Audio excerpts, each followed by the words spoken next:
The 88th Iron Bowl is about to begin. I paused the television. On this screen, Alabama against Auburn. I remember when we came to Willowbrook 22 and a half years ago, everyone wanted to know, what side are you on?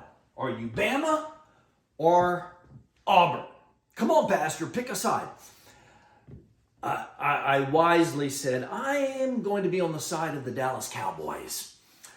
Well, today we're in Matthew chapter 25, and we're going to see something very similar. You need to pick a side.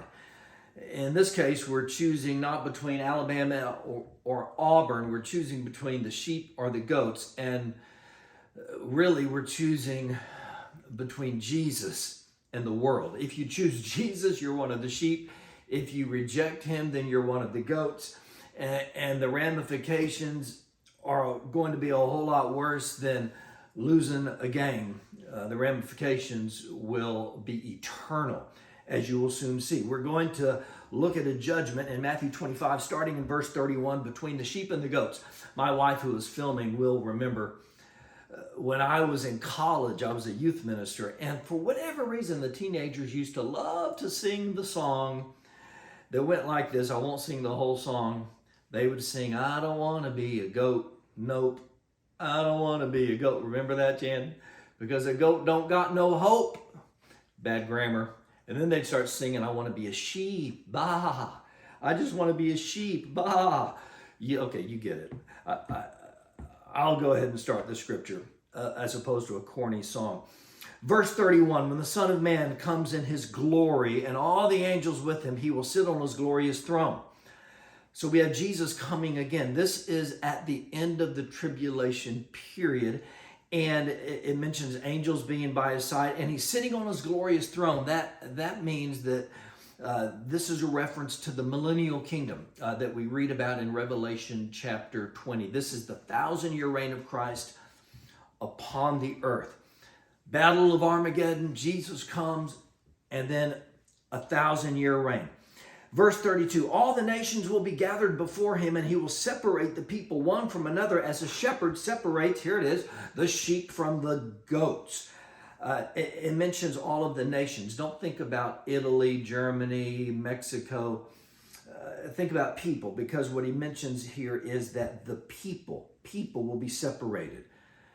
People will be judged.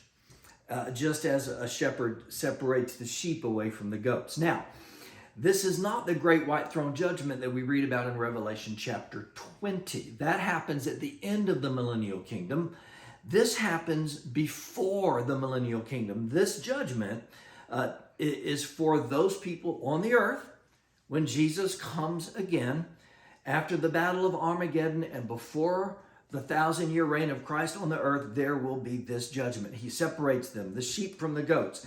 And this is what the king will say to those on his right. I like that Jesus is called the king. Come, you who are blessed by my Father, take your inheritance, the kingdom prepared for you since the creation of the world. For I was hungry, and you gave me something to eat. I was thirsty, and you gave me drink. I was a stranger, you invited me in. I was naked, and you clothed me. Sick, you looked after me. I was in prison, and you visited me. And the righteous will say, but Lord, when did we see you hungry, thirsty, in need? And Jesus said, to the extent that you did it to the least of these, you've done it unto me. Now, don't be confused into thinking that this is works-based salvation. Feed hungry people, clothe the needy. We don't get to heaven because we do these things.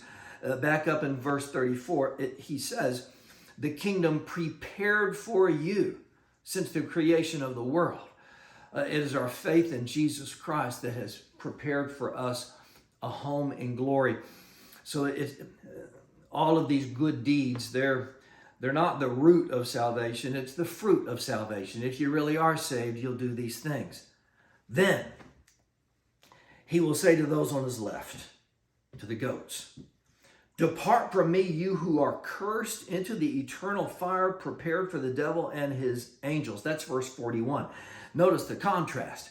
Heaven was prepared for us. But God never prepared or meant for people to go to hell. He says, prepared for the devil and his angels, that is, his demons. God never wanted us to go to hell. It was prepared for the devil. But because of the way some reject Christ, they one day will suffer that fate. And if you wonder if the fire is real, he used the word fire. If you wonder how long it is, he used the word eternal. And so while we are celebrating our inheritance in heaven forever, there are those who will be separated from the Father in a place of eternal punishment. And so as we wrap up our devotion today, I just want you to think about the people around you today. Jesus said, to the extent you've done it to the least of these, you've done it unto me.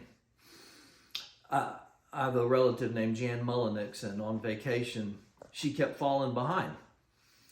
And whenever she would catch up, my parents would say, where were you? And she said, oh, I was giving $5 to Jesus.